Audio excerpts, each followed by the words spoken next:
ఎవరికి ఎలక ఇది? ఇవి పొన్నం ప్రభాకర్ గారికి తెలుసా ఇదంతా? ఆయనకు మంత్రి పదవి ఉంటే చాలు, ఆయనకు పొన్నం ప్రభాకర్ గారికి. ఇక ఉన్న ఎమ్మెల్యేల సంగతి అయితే మీకు తెలుసు. జీ హుజూర్ నా నియోజకవర్గంలో పని కావాలి, నేను ఎక్కడ నగవీవి చేసుకుంటే సెట్ కావాలి. ఇగో ఇది వీళ్ళ కథ. అందుకోసమే మన జాతర గురించి పట్టించుకోరు. ఇక్కడ ఎస్సీ ఎస్టీ సప్లాన్ వచ్చినట్టుగానే, ఎస్సీ ఎస్టీ సప్లాన్ ఉన్నట్టుగానే బీసీలకు కూడా సప్లాన్ కావాలి. ఇది తెలంగాణ రాజ్యాధికార పార్టీ డిమాండ్. ఈ మాట చెప్పమని ఎమ్మెల్యేలను, ఈ కాంగ్రెస్ పార్టీలో ఉన్నటువంటి ఎమ్మెల్యేలను బీసీ సప్లాన్ కావాలి, మాకు కావాలని చెప్పమని చూద్దాం. ఇలా పదవి పోతే సస్తారు కదా, తల వలిగి చచ్చిపోతారు కదా పదవి పోతే.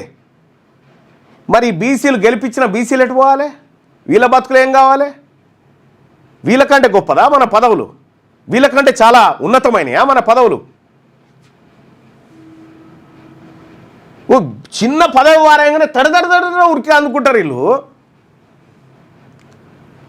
మరి బీసీలకు తెలంగాణ రాష్ట్రంలో 162% ఉన్నటువంటి బీసీలకు ఇంత అన్యాయం జరుగుతూ ఉంటే మరి దీని మీద మాట్లాడాల్సినటువంటి బీసీ ఎమ్మెల్యేలు 19 మంది ఉన్నారు కదా, 19 మంది ఎమ్మెల్యేలు దీని మీద మాట్లాడండి చూద్దాం. మీరు రాసి పెట్టుకోరు. మీరు బీసీలకు అన్యాయం చేసి ఓసీల మోకాళ్ళ కాడ కూర్చొని మీరు బిచ్చం ఎత్తుకొని వచ్చేసారి మీకు పుట్టగతులు కూడా లేకుండా చేస్తాం. ఇటువంటి ఓసీ బారిసాలను మేము గెలిపించుకోవడానికి సిద్ధంగా లేము తెలంగాణ ప్రజలు.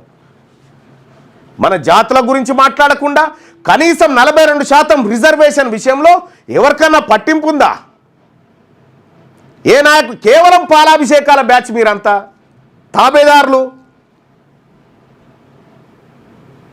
నేను అనేక సార్లు చెప్పిన మీ అందరికీ కలిసి చెప్పిన చాలామందికి, అన్న మన బీసీల సప్లాన్ కావాలి, బీసీలకు సపరేట్ 42% రిజర్వేషన్ కావాలని మీ అందరికి చెప్పలే? మీ అందరిని కూర్చోబెట్టి ఆఖరికి టీఆర్ఎస్ పార్టీ నాయకుల దగ్గర పోయి కూడా చెప్తే అన్న మాకు మద్దతు చేయండి అని చెప్పి. మీకున్న చిత్తశుద్ధి రేవంత్ రెడ్డి చేస్తాడు, మీరు తీసుకుంటారు, మీతోటి అవుతుంది.